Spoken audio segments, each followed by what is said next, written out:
Who are you? Both of the two ladies, Mr. Mbecha, so that's 3 already. Right, that's 4. 4, 5. Last question. No, it can't be you, Quinita, again. Last question. Can we ask 2 questions? You only take twice, Quinita, if people allow you. Then you can take the second question. Can I take the second question? All right, Kalana. Thank you very much. All right, let's start with you. Chief Justice, my first question is to you. When you said you were unable to make findings in relation to the criminal justice system because the issue was too broad, could you just give us further insight? Because, I mean, there was obviously quite disturbing evidence and claims made by people who claim to have been victims of malicious, politically motivated prosecutions, investigations by the Hawks, which appeared to be very linked to kind of state capture agendas. So can you please give us some insight into why you were unable to make findings in respect of that? Do you want to answer that question first? Yeah. Yes. We did commence with investigations into what we called the law enforcement agencies. I had a team that was investigating that, and after quite some time it became clear to us that it would require a lot more time than we had thought to investigate properly such matters. For example, if you talk about whether in deciding to prosecute or not to prosecute, a prosecutor was acting in pursuit of state capture or some agenda,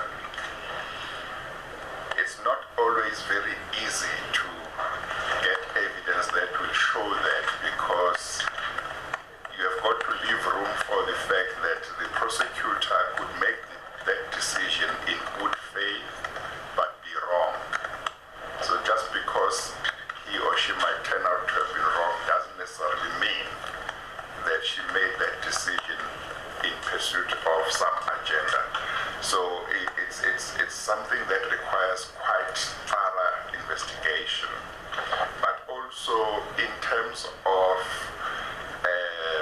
the places where this investigation would have to go, it's quite wide, different provinces.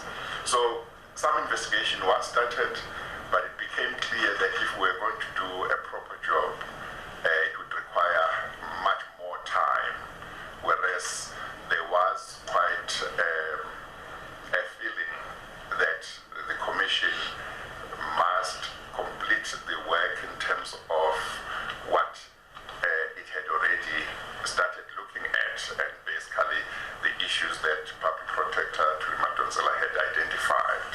As you will recall, the scope of the commission got widened quite extensively when the former president decided on the terms of reference. But the scope of the investigation that Albert Madonsela had in mind was narrower. So that is what happened. Secondly, President Ramaphosa, I'm sure you're very aware that... Okay. Sorry. Oh, That's a okay. That's the second one. The second Okay. one. I'm watching you, Karen. Proceed. No, my colleagues, they agree with me because it's been a considerable discussion about the phone call, the phone telephonic interactions between yourself and the Chief Justice on the day that had been put forward for the release of the report. Given that your evidence is being evaluated in this report, given that an individual who has laid criminal charges against you is a subject of investigation within this report, we have been told not to ask you questions about that. Why did you believe that it was appropriate for you to have that telephonic conversation, given the kind of speculation, innuendo, allegations of the report being altered that followed that interaction? Thank you. Mr. President. The Chief Justice had wanted to communicate to me about the time of handing over the report. We had at an earlier stage discussed that it would be good to have this type of occasion when the report would be handed over as it was done the very first time. And when he realized that he was not going to make that appointment, he felt the need to communicate with me, and he said, I do this with due respect in relation to the process of handing over the report. Now, I think one has to take, say maybe both of us, at our word. At our word in that we've dealt with each other with a great deal of integrity, not for once ever wanting to discuss the work, the substance of the work that the Chief Justice was doing, not for once even to discuss the evidence that I presented to the Commission, which was led or head by the Chief Justice. And he has said that he has a chapter or so dealing with the evidence that I put forward to the Commission. I don't even know what that is. And for all I care, because of the high regard I have for the Chief Justice, he could be making he could have made a negative finding against me, and which I will accept. And it is the basis on which we deal with each other on these matters, because the Chief Justice has to do his work without fear, without favor, and without any form of prejudice. As the judge who's been chairing the Commission, he has been guided by precisely that, underpinned his work with a great deal of honesty, fairness, and integrity. So I cannot accept that there was any way in which the Chief Justice and I could have discussed the substance of the work. It is quite demeaning, actually, because it is way, way, way below what the Chief Justice would do. I would not even know how to even ask the Chief Justice to comment on the substance of his work. Mr. With the Chief Justice. Yes, Miss. You lifted your hand for one question. So you will be taking other people's questions. So you've got one question. Thank you. Okay, Minister, we had canvassed as media. One question, Mr. Pacha. When you started, you apologized because there's been a lot of work and challenges, as you had indicated. But are you not worried that some people would think, or this could potentially compromise the credibility of the report?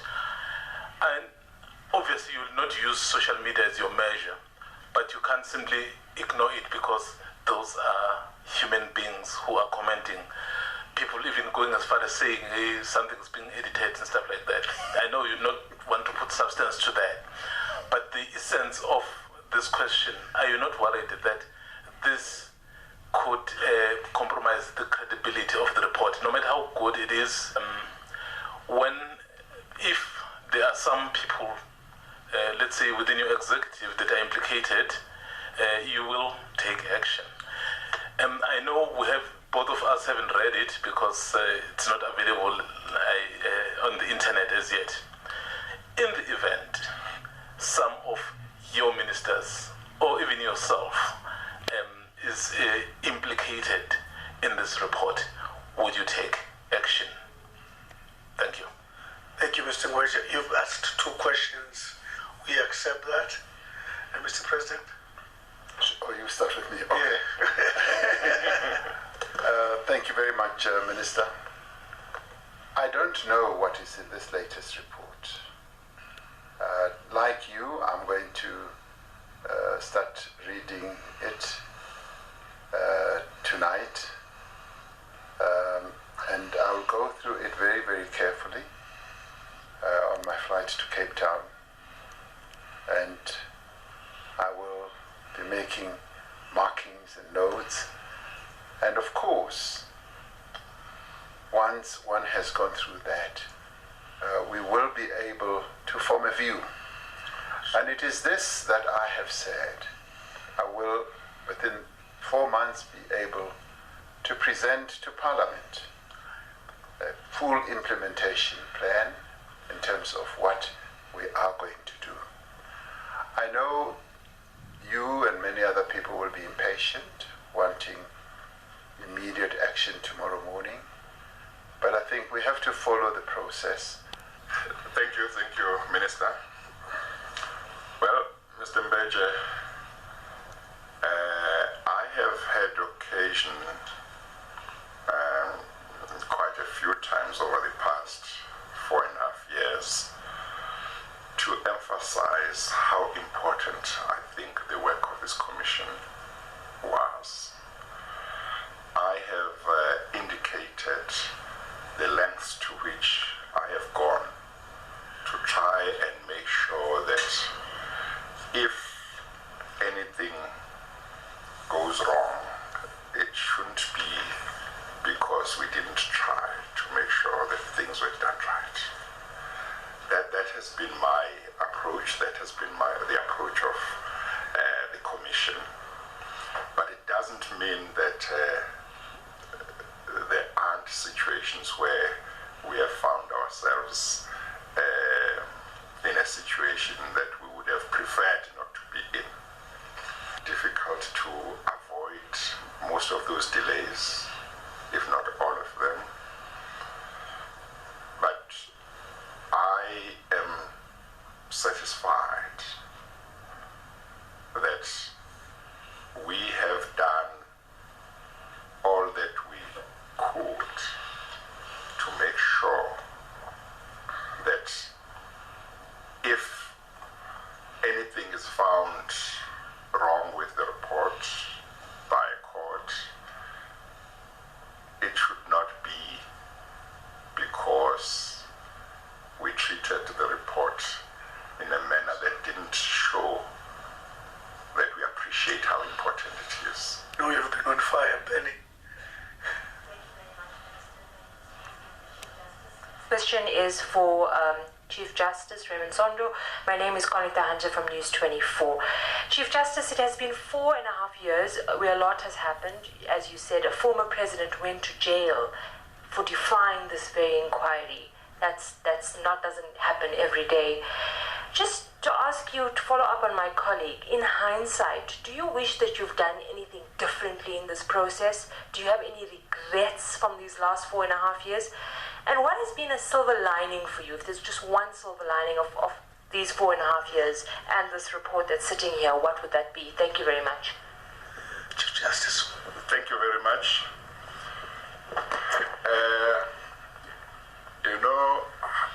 I like evaluating my actions and my decisions from time to time because I believe that one should always be open to recognizing if one has made a mistake and be prepared to acknowledge it and where necessary apologize. Whenever I've looked back at the decisions that I've taken in the commission, I struggle to find any decision I've taken that I regret. I look back at decisions that I've taken, some of them very difficult, and I think when I look back, I think I would take the same decisions faced with the same situation again. Happened differently is the way we started with the hearings and the investigations. You know, ideally in a commission you would like a situation where you put together investigators and they investigate and finish their investigation, and then you start hearings. You know, then it's more structured. You know exactly what to look. You know how many witnesses you are going to have, and so on. But we didn't have that luxury because there was a huge demand that the commission should start with hearings.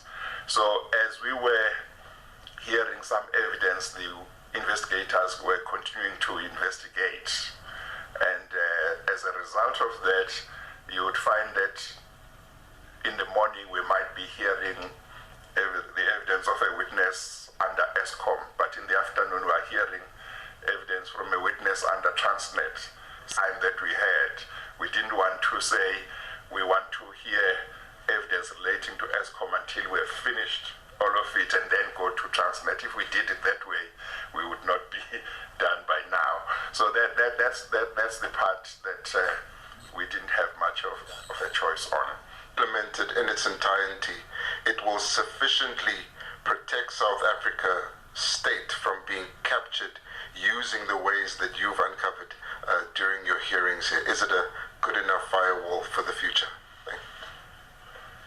Well, I don't want to make anybody think that this report is all you need to rid South Africa of state capture or to make sure that state capture never happens again. But I won't. Chief Justice, it's been a long 4 years for you, for us, for many, many people in this room and for the country. An obvious question, but did state capture occur? And if so, who was its ultimate architect? We know that some witnesses claim it was the Guptas who had the former president in their pocket, and other witnesses claimed that it was the former president who had the Guptas in his pocket. What was your finding? I'm going to disappoint you and do things the way I did it when we had the first handover. When I said I won't talk about what's in the report, but obviously you are going to read all about it. Gentlemen, okay, the president wants to entertain that. Thank you very much, ladies and gentlemen. Mr. President, Thank you. Chief Justice, media, journalists, Zwai, thank you very much for the cooperation. We end at this point. Thank you. Thank you, Mr. President. Oh, sorry. I'm undermining an undertaking. DG and Prof. These were the technical. If it was the army, they were the army generals. I had to take a photo with the Chief Justice. Thank you very much.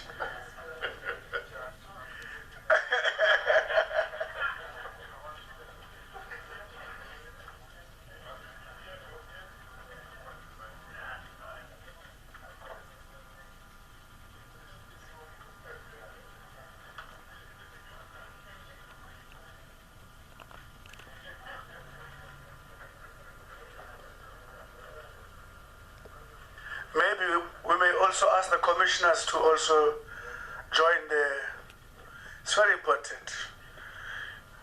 You want to keep that history physical in your house. Commissioners, yes.